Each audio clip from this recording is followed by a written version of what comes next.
This is the Paracave Podcast, proudly brought to you by major sponsor Parramatta Leagues Club, home of the Eels, and also home of Jack's Pale Ale.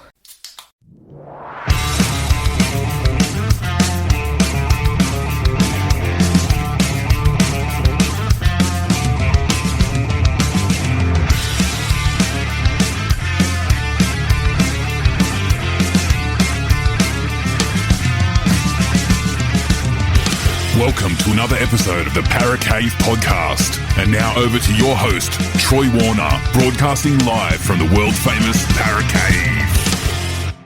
All right, welcome back to the Weekend Sports Wrap. So you're here with the Duckman and got special guest Troy Warner on with us tonight. Troy, how you going? Going fantastic, Duckman, and I'm loving those AC/DC songs that you're pumping, obviously with the big news that they got their concert tour coming up later in the year.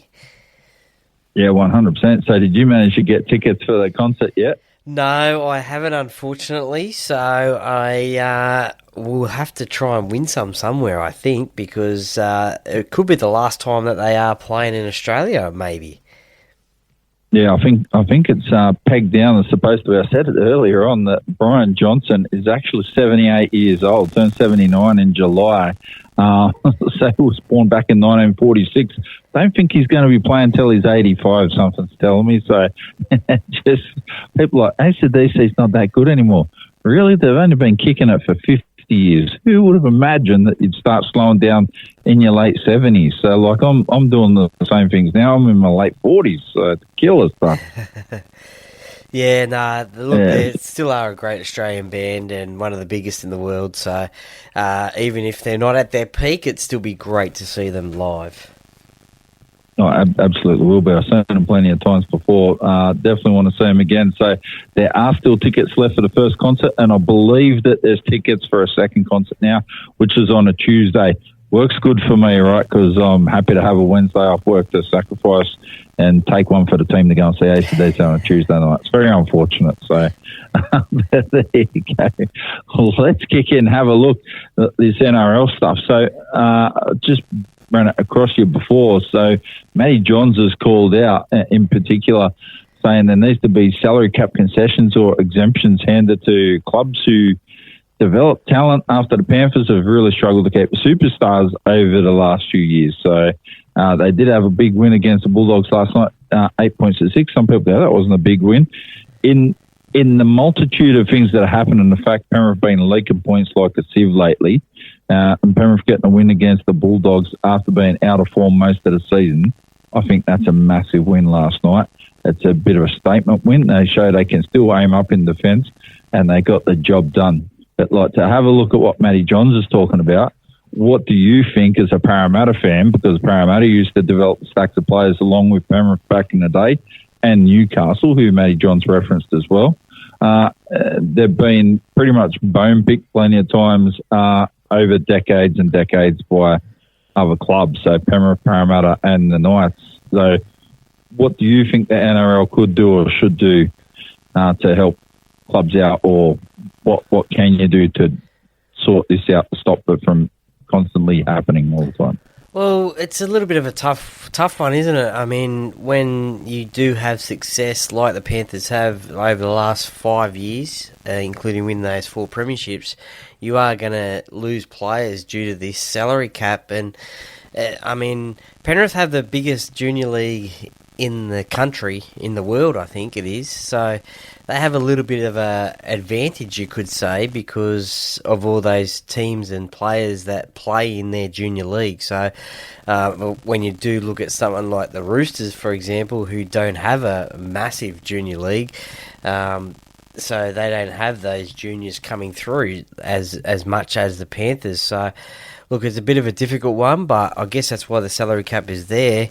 And they would have an advantage if there was a salary cap exemption for juniors coming through, because if they got the size of their junior league. So I think Parramatta might be the second biggest one in the world behind Penrith. But look, that's just the way rugby league goes. I guess you can't keep all your juniors as much as what teams would love to, because you're going to have other players coming into the team, and they're going to have success and they're going to be stuck behind players. I mean, we saw it at Parramatta last year with Ethan Sanders going down to Canberra. He's obviously stuck behind Mitchell Moses. There was a couple other, Blaze Talangi went this year to Penrith. He was probably stuck behind, well, he's playing 5/8 now. He was stuck behind Dylan Brown, and now Dylan Brown's gone off to Newcastle. So yeah, look, it's an interesting one how clubs manage their juniors, and look, you obviously want to see your club have as many juniors as possible because you like to get them in at an early age and develop them and see them succeed. But once they start succeeding, then it's hard to keep them all. Yeah, it's right. So the other things, I completely resonate with what you're saying too. And the NRL is a business, right? So the players need to make business decisions. Business decisions are you need to get the best deal you can for your business, which is you, and your business only lasts so long in a game before it's not physically capable of doing that anymore. So your body gets knocked around. They have to do things like what Stephen Crichton's done and Jerome Luai's done and Matt Burton and Viliami Kikau and every other player in every other club all the time. When you get told like, oh, well, you're not really wanted anymore, you got to look for other opportunities elsewhere, or sometimes you're not wanted. It's hard to justify keeping people sometimes, and sometimes the salary cap only lets you keep so many. So if Penrith hung on to them forever, they'd lose all these young guys, and then they'd be talking about, oh, well, Penrith let Des Hasler go back in the day. But on the flip side of that, Des Hasler's heir apparent at Penrith was Greg Alexander. So what, That's you keep right. Des Hasler and let Greg Alexander go? Like, what choice do you make there? So, like, they're both not great choices. So you can't keep everyone. I'll throw another scenario to you. So do you ever think we'll see that the NRL, I think, one day could very much become like the NFL with conferences, all in one level and divisions, so no divisions? Do you ever think it could become like England with divisions? And the example I put is in Spain in soccer, for example. You got the top sides, and they do it in Germany as well. So they've got Borussia Dortmund in Germany, and they've got like Barcelona in Spain and Real Madrid in Spain. They've got B-sides. Their B-sides are full-strength teams that compete in levels like two divisions below, right? Yeah. So they're still part of the Barcelona or Real Madrid squads and can be moved up into the top squad.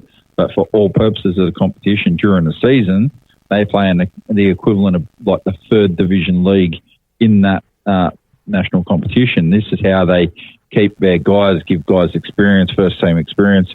So it would be the equivalent, I suppose, of playing New South Wales Cup at the moment, because there's nothing in between, right? There's no divisions to have that structure.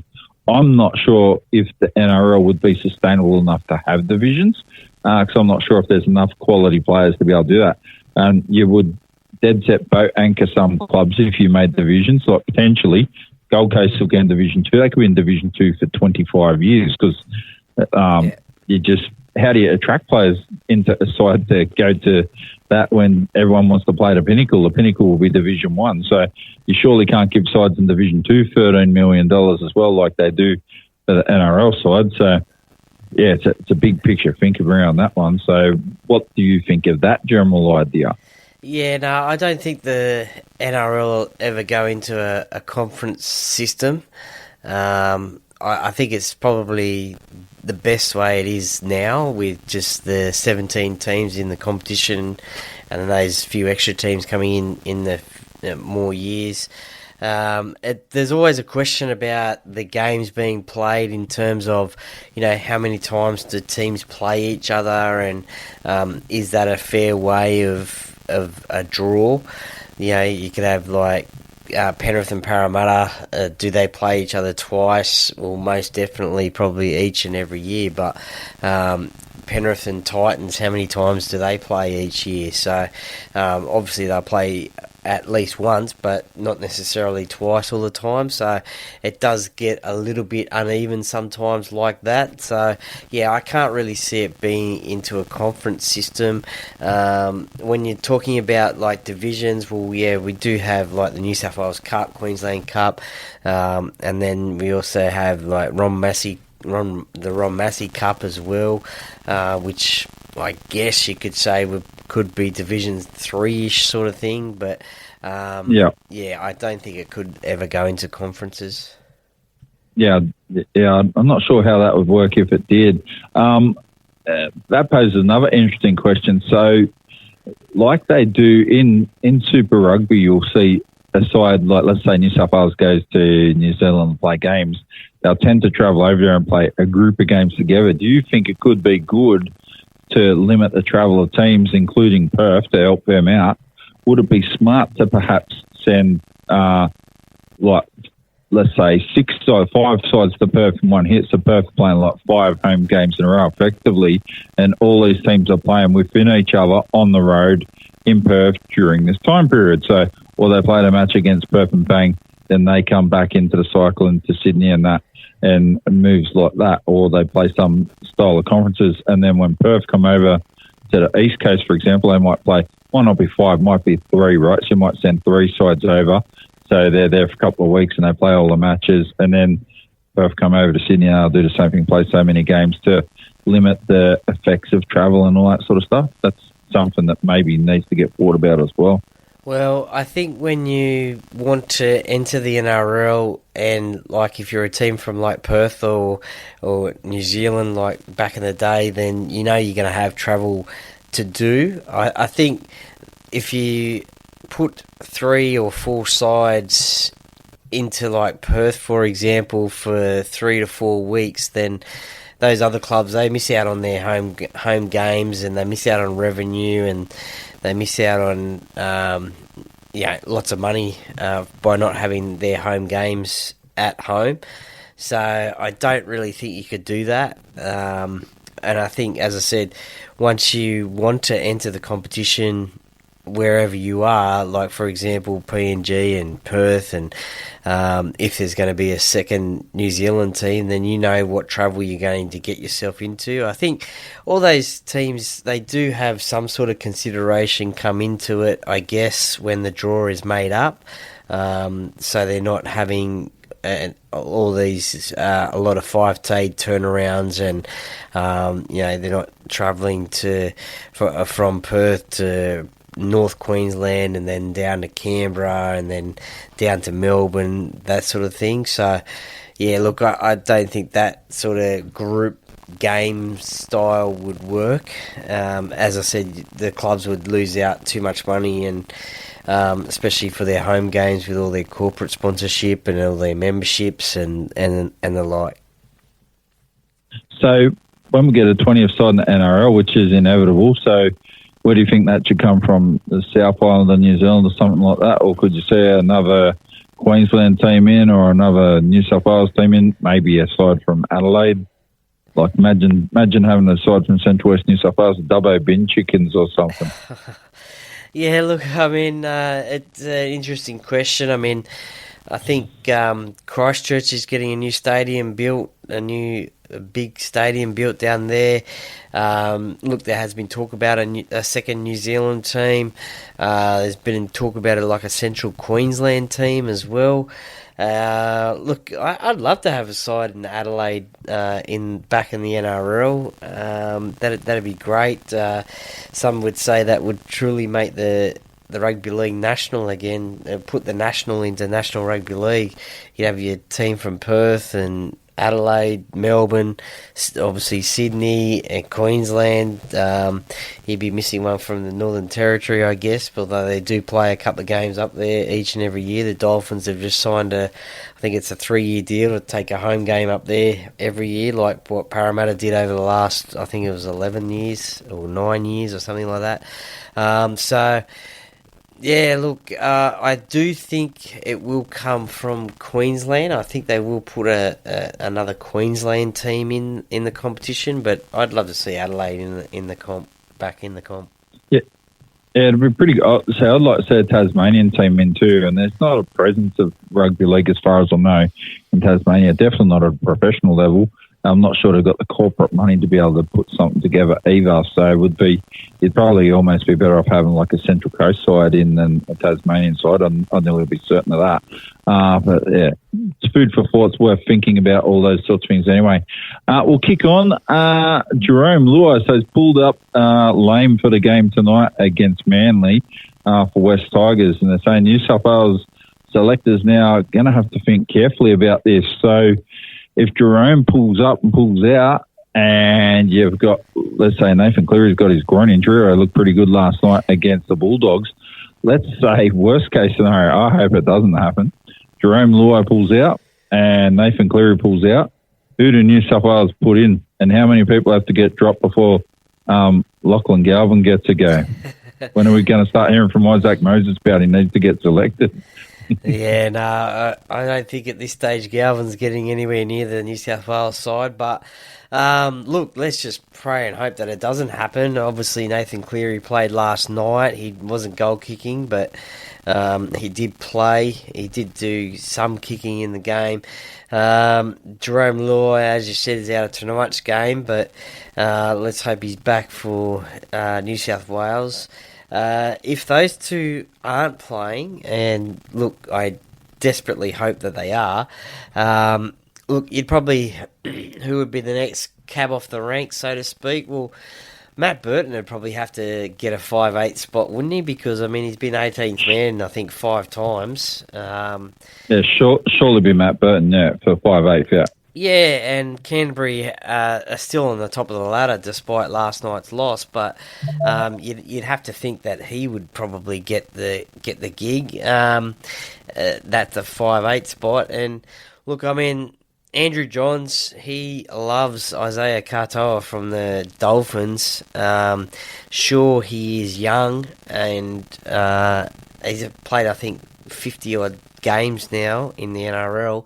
He has represented Tonga, I think, as well. So he has played on the international scene. But that would be it's a lot of pressure to put someone like that into a decider in front of 80,000 people. I'm sure he could probably handle it, but geez, it's a decider and it's a lot of pressure to do that, to be the halfback. I don't know. I can't think off the top of my head who else you would put in to get in there. Adam Reynolds.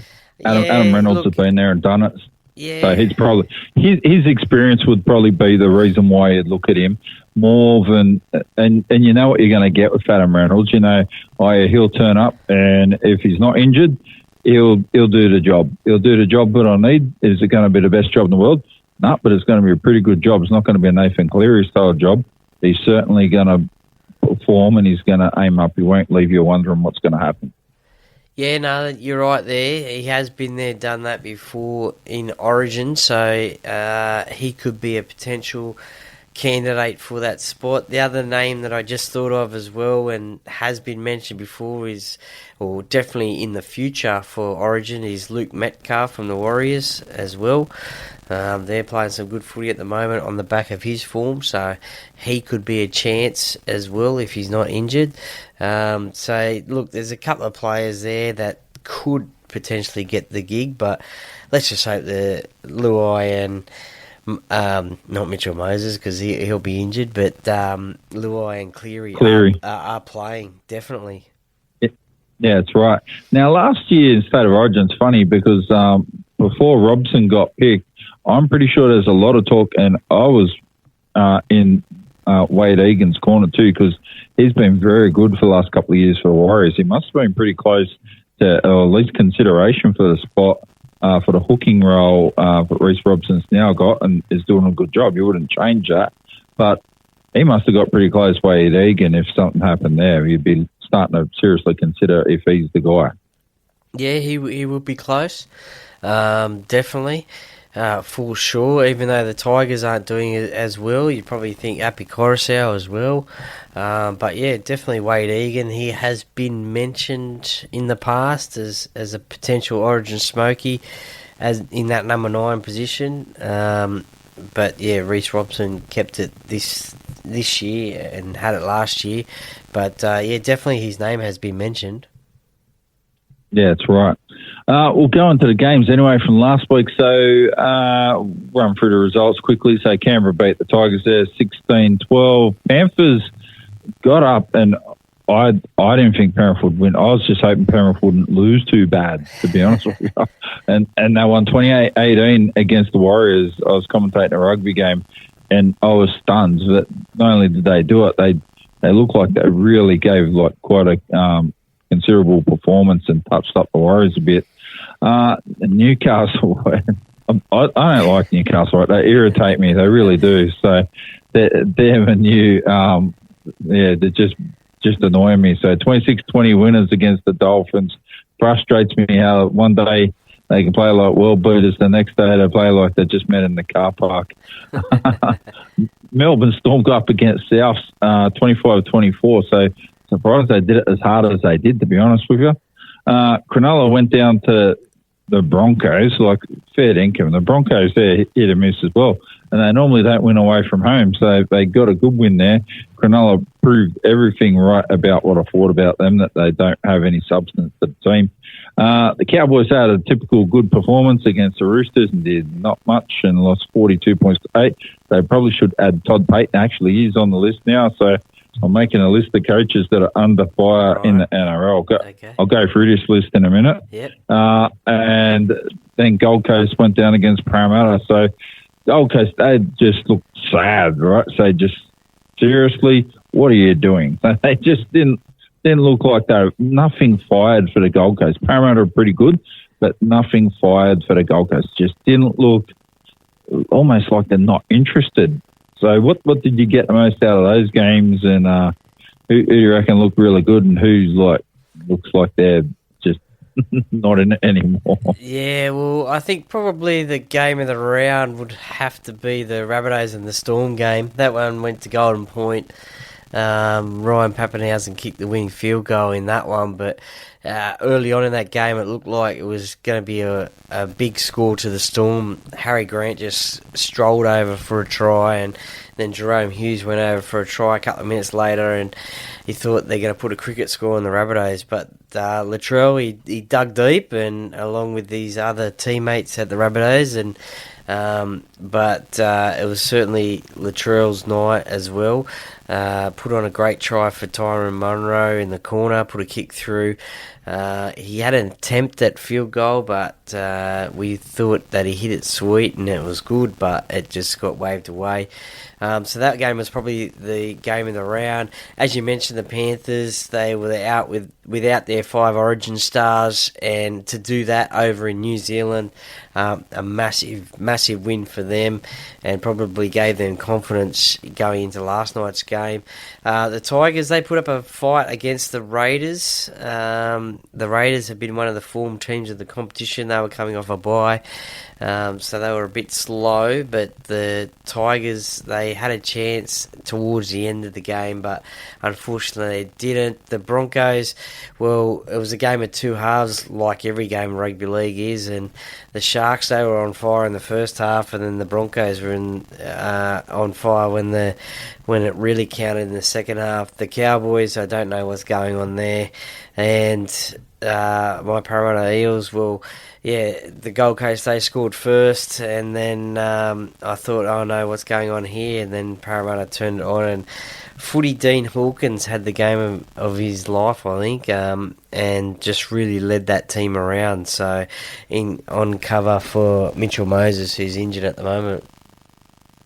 Yeah, it was a good win by Parramatta. So I think you're right with the other games. Canberra, I said at the very, very start of the year, I thought Canberra were a side that would be a potential dark horse for the comp.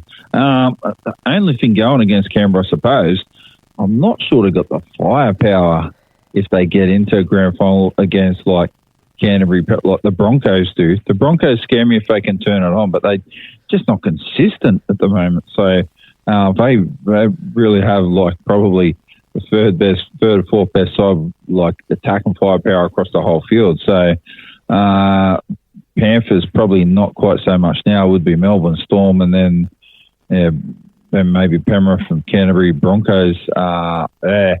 But yeah, a lot of decent players around. Parramatta are starting to look good now. Jason Rolls is starting to get everything humming. So the other thing that came out this week, so the 5 coaches I was talking about that on the verge of getting a sack, and these guys were on the list. So Des Hasler, he just looks like he looked forlorn last week. Looked like he's already given up. He's expecting it to happen. Adam O'Brien, he keeps doing his best just to. He's just like a fisherman, right? So he catches just enough fish to just keep you believing that he might be the guy, and then you realise, oh no, he's not really. Oh, he's just got himself out of trouble enough. Well, more of it, he's not really getting himself out of trouble too much. There's other people who get themselves in trouble. Like, what's going on? Anthony Seibold come out in his press conference and goes, I don't need to worry about my job because I've got money for my family and I'm going to go and direct a football role or something like that. Well, what the hell is that about? Like a Manly looking for a new coach now or something. So I don't know what to make out of that. Yeah, no, neither do I. There was a lot of talk during the week about Anthony Seibold and his job, whether if he loses tonight against the Tigers and next week against South Sydney, I think it is, whether he'd have a job or not. But I think the CEO has come out and said, no, he's all good. But yeah, certainly interesting to talk like that. There was a little bit of talk that Michael Ennis might become the coach of Manly, but I don't know how serious that one is. You're probably right about Adam O'Brien. He just gets that team into the finals here and there. I think there's a big $2 million payday if they do get rid of him. That's probably what's keeping him there.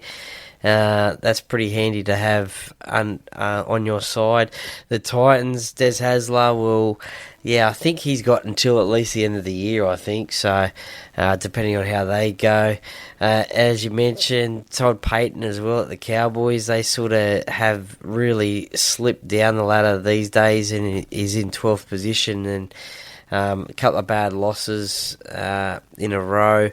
So they're under a lot of pressure as well. So, and the fifth one, the fifth one is Shane Flanagan. Heard today they reckon the Dragons not happy how he's been going and his position's up for grabs. Been told potentially can start to have a look if he doesn't get him into the finals this year. Can have a look for another job.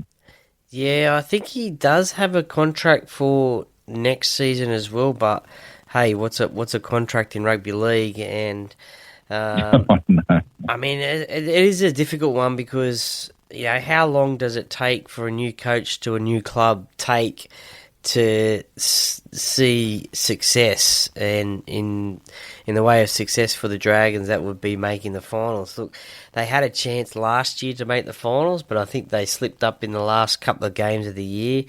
They had that crazy game against Parramatta where it was like 44-40. And the last couple of games of the year, they missed an opportunity to win. I think it was only one of those games to make the finals, which they didn't. This year, they're in 11th spot at the moment. So who knows what's going to happen to them. There's been a lot of talk about their halves and Shane Flanagan and Kyle Flanagan and whether Kyle should be the halfback. Shane has obviously backed him to be the halfback of their side. A lot of fans are saying maybe it shouldn't be Kyle, should be maybe Lachlan Ilias, who's killing it in New South Wales Cup, but I guess Shane Flanagan's the coach, so it all stops with him, and big test for them this weekend against Parramatta. 100% it is. We'll jump into the games now this weekend that are all coming up. So they got the Bulldogs up against the Panthers as last night, so Panthers got the win there. Down 6-2 for a long time. So what happened, they've all said, a few of the pundits saying it's the game of the season so far because it's a semi-final level match. What did you make of that game? So it was a good win by Panthers in the end. They had to grind it out. It just looked like the Bulldogs. I saw the end of the game. I had a chance to win it right at the death, and Crichton just took the wrong decision at the very end and threw a loose pass, went in touch, and Penrith come away with the Chockies. Yeah, well, just before that, as you mentioned, I think that was right. I think that was the last play of the game.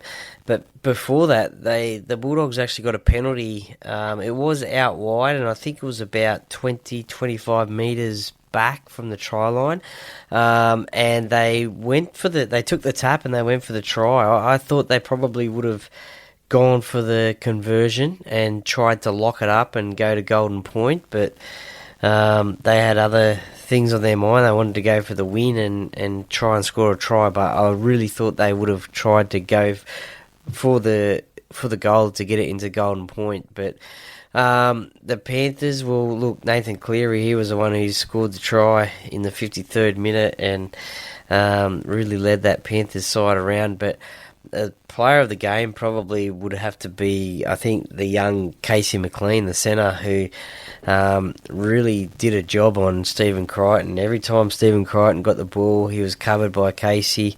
Just did a really good job, and you could see that at the end of the game when the full-time hooter went and Nathan Cleary just went over to him and just, passionately yelled some words to him and just saying how proud he was of him, and that was a big moment in his career, that's for sure. But it was a little bit semi-final like, and probably something that we might see later on in this season. I definitely think we will be. So Penrith will get close enough. I don't think they make the top four because it's dropped too many points to start off with, but I think they can come fifth or sixth and really cause some sides problems in the semi-finals with the way they're playing. Not sure, but they're going to have to win a lot of games to get to a grand final again to win it. I'm not sure they've got the ability to do that, but I do think they're good enough to potentially get, if they make the semi-finals, they can make the preliminary final. So, which is the game to make the grand final. I just think at the end of the season, when you add all the matches that everyone plays in Origin and everything like that, they're just going to run out of steam when it matters. So we'll see what happens anyway. In the game it's on right now, 73rd minute, West Tigers against Manly after Jerome Lawyer pulled out, I have to say. Unfortunately for West Tigers fans, your chances went out the window, and you can see that the score looks like it's 22 points to 4 at the moment. You've been keeping your eye on that game just before we jumped on Troy, or? Yeah, I had, really? And it was a real dour affair, to be honest. Manly had a few opportunities, the Tigers had a few opportunities. It was 6-0 at half-time. Jason Saab scored the try right on half-time, so it was a real dour game, I thought. But it looks like there's sprung into a bit of life in the second half and some points being scored, and two teams under pressure at the moment, especially Manly. But the Tigers are as well, and they've had the distraction of the Talon De Silva contract issue, they've given him permission to speak to other clubs. He doesn't know which club he's going to go to yet. I think Newcastle, Manly, Parramatta have been touted as homes for Talon in 2026 and beyond, but it could even be a mid-season transfer. This could be the last game. Well, this will be the last game that he plays for the West Tigers, and we could see him in another jersey this year. So that will have. Apparently, he is visiting the Newcastle night setup. He's already been to Parramatta and Manly, apparently. So across the weekend, he'll go up to Newcastle and check out what they have to offer, and I guess we'll know probably early next week what happens with Talon De Silva, which club he goes to. But it looks like Manly are going to get the 2 points, and Tommy Travojevic, he'll probably stay at centre, I guess, for the next game. Yeah, so it's pretty sad, really, because I think the young bloke wants to stay with West Tigers too, from what I understand. So he's reluctantly moving on, but you do what you need to do. It's professional business, and that's what you got to do. So I wish him all the best, whatever choice he ends up making. He'll be the last one, I imagine, that's going to get through the door. Although they keep hearing Luke Garner. I can't see Luke Garner doing a mid-season spot from Penrith to St George, but they're talking to Luke Garner as well. So if he could pick up, they do need a couple of props there. Really, like a bit of powder puff front one there, St George. It's not helping them without good halves either. Canberra up against Newcastle, 8 o'clock tonight. So Canberra, I really think, along with the Bulldogs, have been the front runners. They've really quietly been going about doing their business, just getting all the results in their favour. How big a loss is Jamal Fogarty going to be from them next year? I'm pretty sure I didn't think they'd be right up the top of the comp this year when Jamal Fogarty signed with Manly. Yeah, no, it's going to be a huge loss for Canberra. He certainly has led the team around pretty well this season, and they find them entrenched. Canberra are entrenched in the top four at the moment. So they had their first bye before the Tigers game last week, so they've still got two to come.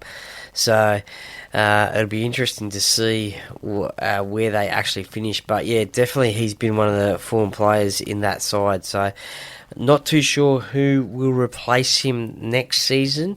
Whether they let Ethan Sanders, who came to Canberra this year from Parramatta last year, whether they'll give him the first shot next year or whether they'll go out and recruit someone. So I haven't really heard of anybody connected to the Raiders side, so maybe they might go down that path. But look, this will be I guess you could say, a bit of an emotional game up in Newcastle, because obviously this whole round is the Beanies for Brain Cancer round, and the big three trekkers, they made their way to Newcastle tonight. So today was the last day of their trek from Sydney to Newcastle. So a bit of an emotional night there up in Newcastle. So they may turn it on up there.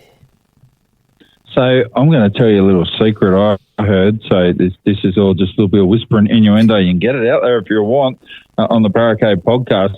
So know how the British and Irish Lions tour in Australia? Yep.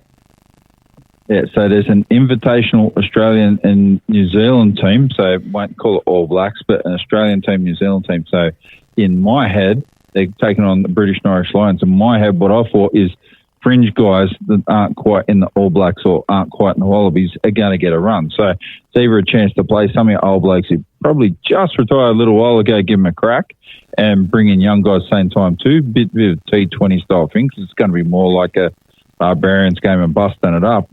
But there's supposed to be rumours around, so from what I've heard, and I can't confirm it or deny it because I haven't been able to prove it yet, apparently this could be an opportunity. Kalen Ponga might be invited to be in that match, play in that game. So do you think he'll do it, number one?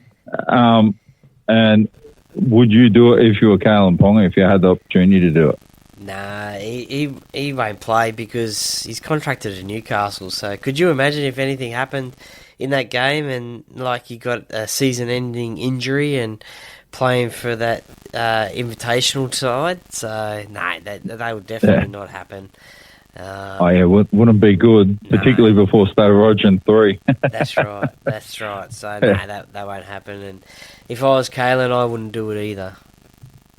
Yeah, so I'm going to just get it out there. So the sources I heard it from went, oh, that's interesting. So I didn't think it. I went, I'll just say, you just give me an opinion or it's just out there. So a couple of people chatting about, not too seriously, I don't think, but just scratch the surface a little bit more and see if there's more into that. So cause I think they're trying to throw lures out to attract Kalen Ponga into the rugby world again. So we'll see what happens. So anything to do with Kalen Ponga, it's all a bit of smoke and mirrors, bit David Copperfield stuff going on there. So his dad's manager, and there's crazy things happen all the time. Every time he's linked something, it's got some weird story to it. Tomorrow, we got the Warriors up against the Broncos. Oh, surely the Warriors are not going to get knocked off twice at home. They would be going out.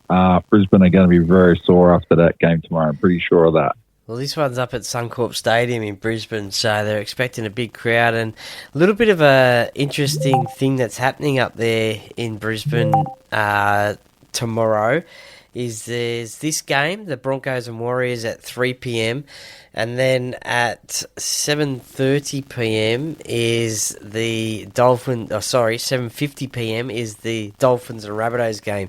So I think what is actually happening is because the Dolphins-Rabbitohs games has been was relocated in round number 1 because Queensland was going through those cyclones. I forget the name of the cyclone, but they were going through the cyclones at that time, so that game was relocated to CommBank Stadium, and the Rabbitohs had that as their home game, and it was supposed to be a Dolphins game. But so what is actually happening is there's 2 games at Suncorp, so the crowd out of the first game has got to leave the stadium, and then the new crowd for the Dolphins Rabbitohs games comes in for the second game. So apparently you have to buy 2 tickets if you want to watch both games. It's not a double header. If you want to watch both games, you have to get 2 tickets to these games. So that's interesting. But it's a sellout crowd for the Broncos game, and look, there's a lot of New Zealand support in Brisbane. You certainly see that at Magic Round time. So the Broncos, they'll be nice and high in confidence getting the win last week, and the Warriors, they'll want to get back into the winner's circle with those teams coming up towards that top 4. Yeah, I'd be thinking the Warriors got a good chance. Brisbane at home, I thought it was in New Zealand. Brisbane at home, they're going to have a much better chance against the Warriors. The Warriors, they're going to be stinging a bit, and they took it pretty hard against Penrith last week too. So they played physical, and Penrith just aimed up. Didn't surprise me, but only the result surprised me, really. I just didn't think Penrith had the experience to do it. I don't think the Warriors will get rolled like that 2 weeks in a row. I just can't see it happening. Tomorrow at 5:30pm, your Eels go to St George and take on Shane Flanagan to heap more misery on him. I've got no doubt. Yeah, look, this one's down at WIN Stadium, and I've always said in the past that the Dragons always play better down in Wollongong for some reason. I don't know what it is, but terrible weather. Yeah, maybe it's going to be cold and windy, and the ground's right next to the beach, so it's going to be cold down there. But Clint Gutherson plays against his old club again, and it's the first time that Zach Lomax goes back down to WIN Stadium, so in opposition colours, so that it'll be interesting to see what sort of a reception he gets. Dylan Brown's back from suspension, so he'll be out for a big game. But yeah, look, it's going to be a big crowd there. I think it's nearly sold out, I think, down there. So it's going to be a big crowd despite the conditions. So it's going to be interesting to see what happens. 2 desperate sides at the moment to get victories. Yeah, absolutely. I think Parramatta have got the firepower to do it. Sure, got the young guys come through.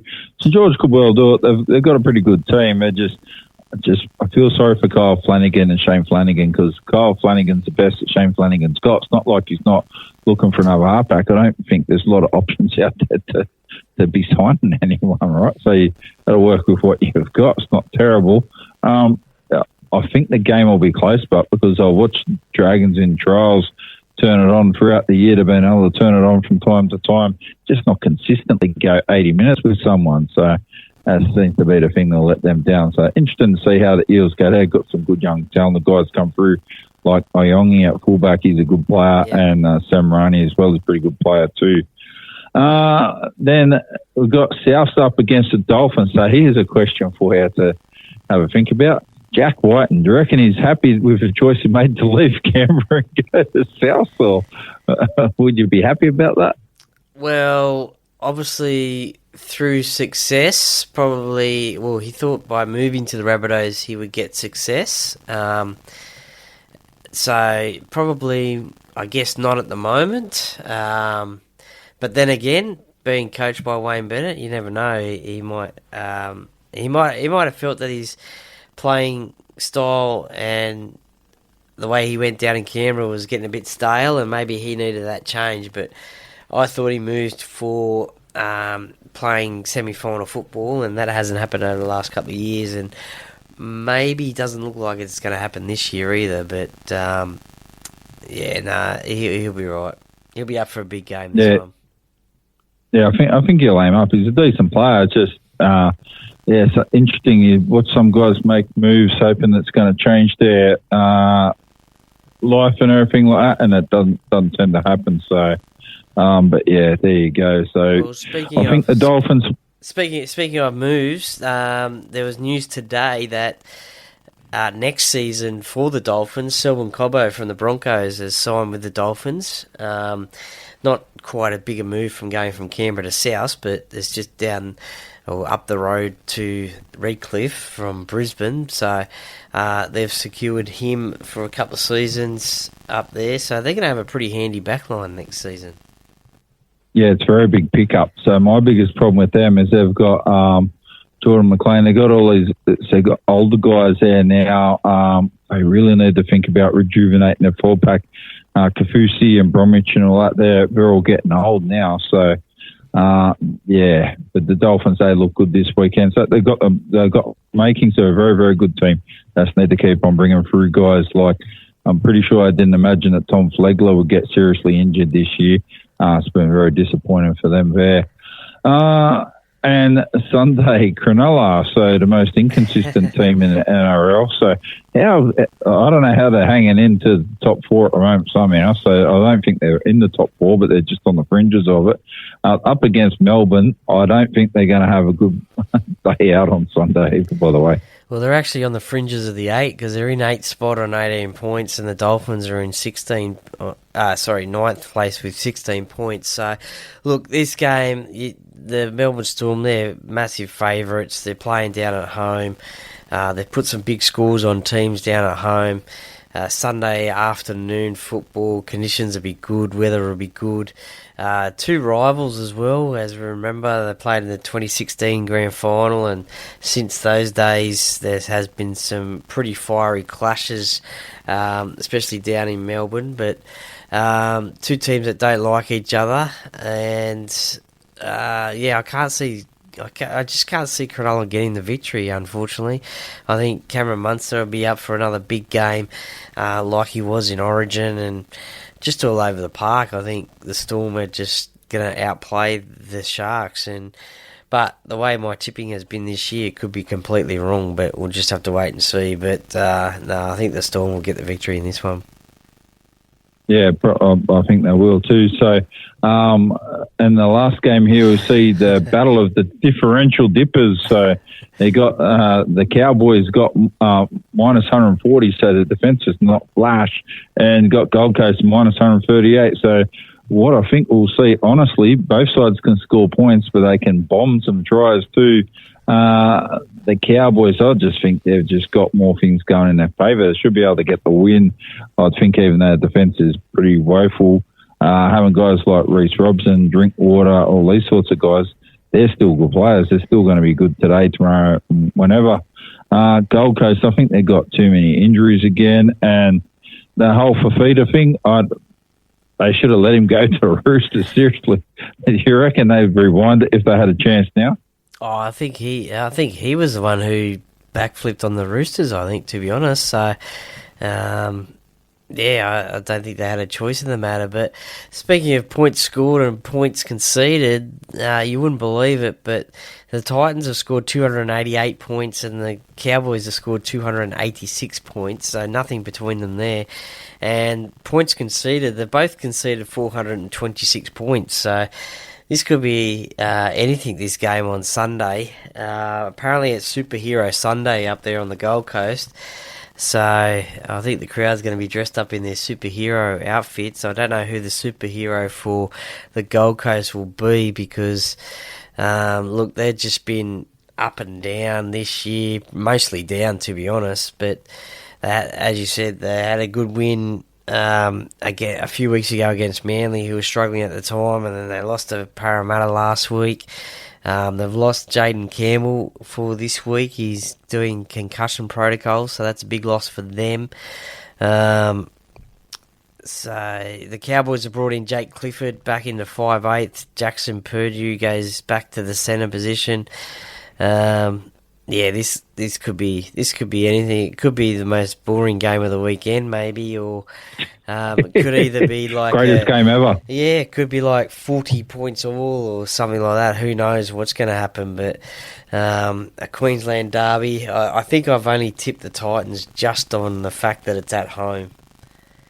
Yeah, so I think Gold Coast will win it. Because I think these sorts of matches, when Des Hasler looks under pressure and Titans look like they're completely written off, that's when they just seem to be able to turn it on and get the win, right? When they look like, oh, yeah, they're cruising, they should get the win here, they'll get rolled by 30. And then next week, like, oh, they're going to get hammered by like 60 here. Then they go out and win by 10. So, like, what happens? There's no form line. You just can't read it. Yeah, Fafita, he's not helping. It's just more noise in the background. What would it take, do you think, to make Gold Coast successful? Because both of those teams, if Todd Payton or Des Hasler gets the flick, seriously, first man I'd be looking at is Kevin Walters. He's a Broncos legend. Queenslanders love him. He'll get the right sort of crowd engagement for sure. You'd probably have to think so. Probably a Queensland coach to coach either one of those sides if they were to get the flick, those two coaches. But I don't think it really matters that he's a Broncos legend because he wants to coach NRL. So if an opportunity came up, I mean, his name was mentioned briefly about the Bears job over in Perth. Before Mal was successful. He just wants to coach NRL, I think, so it wouldn't worry him coaching other side. Maybe it is a little bit different up there. Maybe you do need a Queenslander to coach a Queensland side, I don't know, because the New South Wales coaches probably haven't gone as best as what the Queensland coaches have done up there. Yeah, definitely. Well, let's say that about Michael Maguire now. Say he's a hard taskmaster, and the Broncos, the new guys, don't really resonate. And Gordon Taylor said he doesn't buy it. He just can't understand how a young guy can't turn up and aim up with the money they're getting. But I know it's different times now compared to what it used to be. There was expectations of how things were. Now everyone wants to be social media, everything, and need to have the party lifestyle and all that sort of stuff. Superhero round. All right, so I'm going to throw one out there. At this game, Gold Coast and the Cowboys, either Clyde Palmer's going to turn up, right? So hopefully not in Budgie Smugglers, or we might see David Hasselhoff. So there'll be someone like that. There'll be some high-level thing. If they turn up and you hear about it, the Titans win it, right? So I could see something like that happening. Easily just one of those weird anomalies, right? On the weird anomalies and things like that, that's always when the Titans get the things going in their favour. So I don't know how it happens. I just know that it does. All right. That's all of that over and done with. So what do you got coming up this weekend, Troy? I'll just catch some of the rugby league that's been played over the weekend, and then early next week I'll have a NRL round review podcast come out. I'll have a review of the Dragons at Eels podcast come out as well early next week, and looking to do some interview recording over the next couple of weeks and get those interviews pumping again. And that's basically about it. And I'll chuck in a bit of work tomorrow in between that as well. So it should be a good little weekend. Yeah, so definitely looking forward to it. There's some good football coming up over the weekend, so it will be a massive weekend anyway. So hopefully Eels get a win and be happy days for the rest of the weekend for you.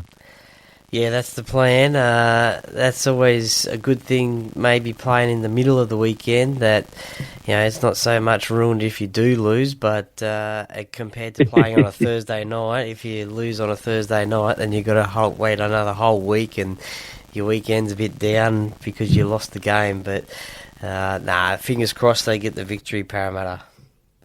Yeah, that's right. Thanks for joining us tonight, Troy. Always delightful and a good chat, and I look forward to having another chat with you again next week if you're available. Eels up. Eels playing on Friday night next week? No, we got the bye next week, so that should be okay. Should be available for a chat for sure. Yeah, happy days. Cool. We'll catch you again next Friday. No worries. Thanks, Duckman.